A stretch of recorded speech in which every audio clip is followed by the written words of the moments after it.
Hello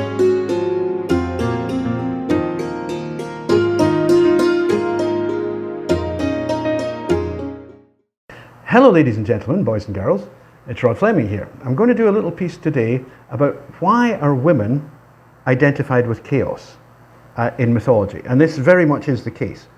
And I watched a nice little video with Jordan Peterson where he was trying to answer this, and I would like to just add a little bit there. I'm not entirely sure Jordan, surprisingly enough, has completely got this, because I think that, like a lot of men, educated men in the West, he really doesn't fully understand goddess culture. So we're just going to have a look at this. Why are women associated with chaos?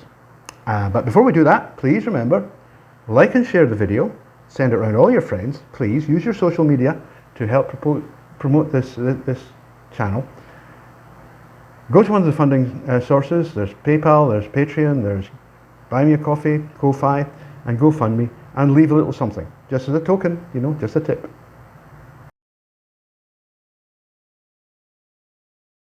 Anyway, on with the show. Why are women associated with chaos? And that's actually a very interesting question, which is very much the case. For example, the Akkadian goddess Tiamat, right, was the most beautiful woman in the world, and she had two sisters, of course, because these things always happens in threes. And she became this hideous monster who was destroying everything. She was absolutely out of control. I won't go into the background of the myth, although I will do in another piece if you want to.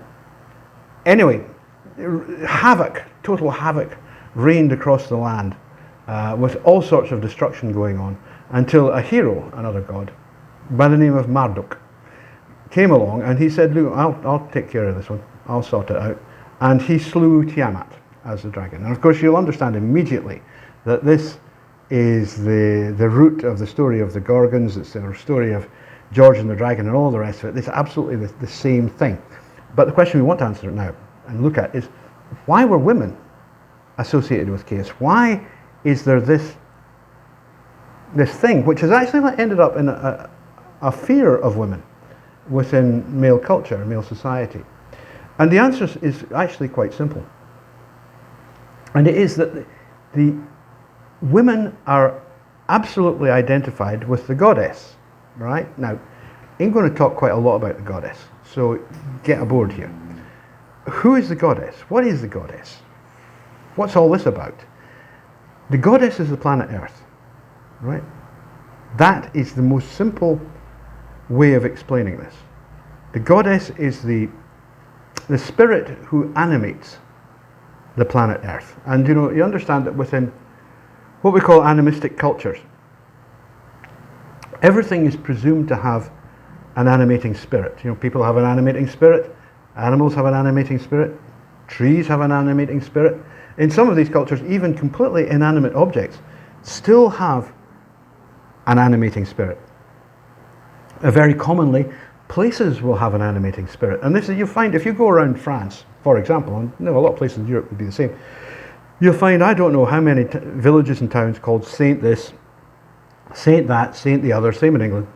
And those saints are actually what's left from the original spirits of place. When Christianity came along, it just adopted them and said, you come aboard with us. It'll make our religion more popular with the locals if they can keep their local Saint Ferdinand or whoever it was, you know. And that's what they did. That's what the early Christians did. They took in all of these spirits of place and made them local gods, which is really what they were, local, and they called them saints, you know, a lesser god. It's basically exactly the same as in animism. And you would find that mountains, volcanoes, they have, you know, specific animating bodies.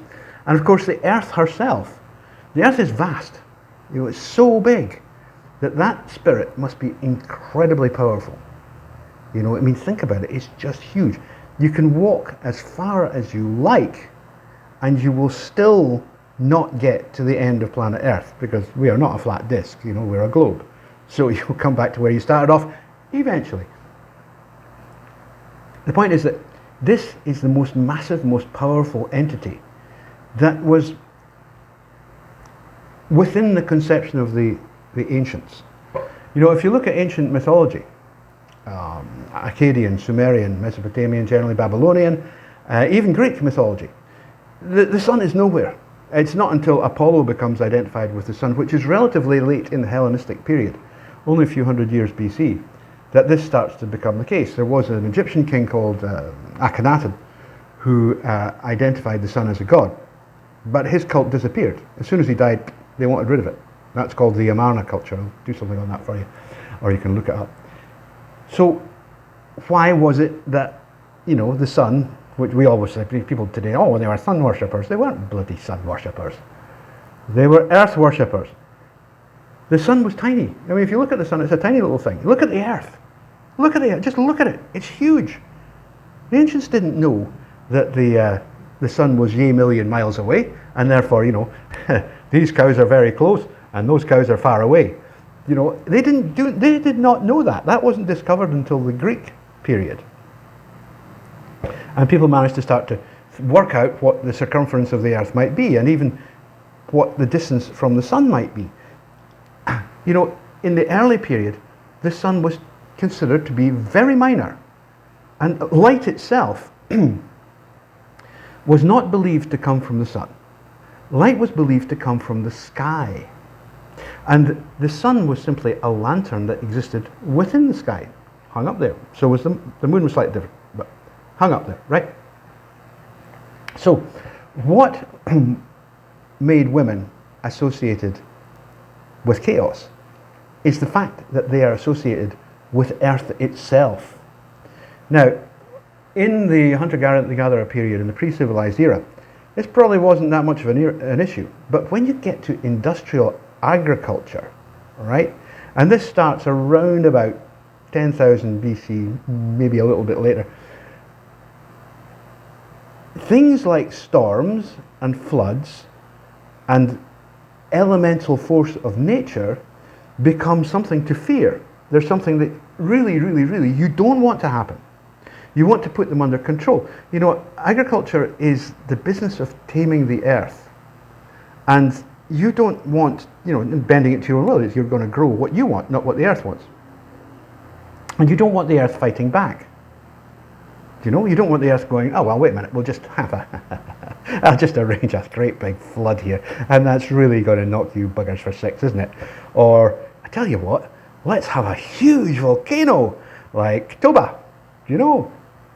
It blasted 360 cubic kilometers of ash into the atmosphere. Now, you don't want that if you're trying to organize a nice, structured way of life that's dependent on crops being planted and then harvested at appropriate times throughout the year. It's the last bloody thing you want. And so what happened was that because women were associated with the planet,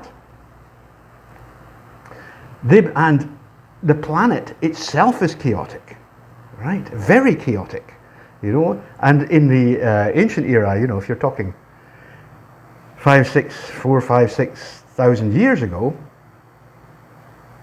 people had no clue.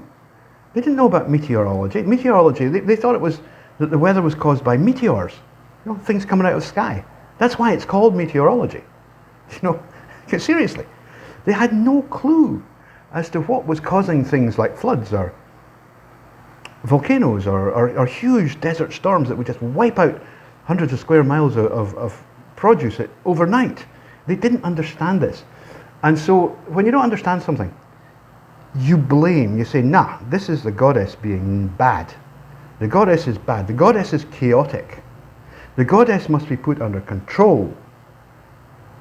Ergo, because of their identification here, women must be chaotic. Women must be destructive. And women must be put under control. And that is essentially why women are identified with chaos in ancient culture. And this is something that has continued for, you know, thousands of years, this viewpoint. I mean, we know now today that, you know, there are good reasons why, and we can predict why the earth will do certain things. It's not mysterious anymore. You know, I mean, here we have, I'm in the Philippines just now, and there's a wonderful site that you can go onto if you want, which is called Philvolcs. That's Philvolcs. And they do an immense amount of primary research and reporting about not just volcanoes, because this is a highly active area, but also all of the other things that might be happening, like typhoons, tsunamis, earthquakes, all of that. It's a very interesting site. You should go and have a look at it. We have things like that now, so we don't go, oh, you know, the earth is just total chaos and we can't deal with it. But if you were living in one of the Sumerian cities, like Uruk, in the 4th millennium BC, then you had no way of knowing. You know, you couldn't predict what was happening. You had no idea why it was happening. You just knew that the goddess was angry. And why was the goddess angry? Gosh, we better sacrifice some bulls. You know, that's the level that we were talking about. And that's really, this did not cause things like matriarchy and patriarchy. They're completely different. But it did cause, or it was instrumental in causing a healthy male fear, not just of nature, and you know, we call it Mother Nature after all, but of women, because of this association, right? So there you go. That is why women are associated with chaos. It's because the earth is chaotic.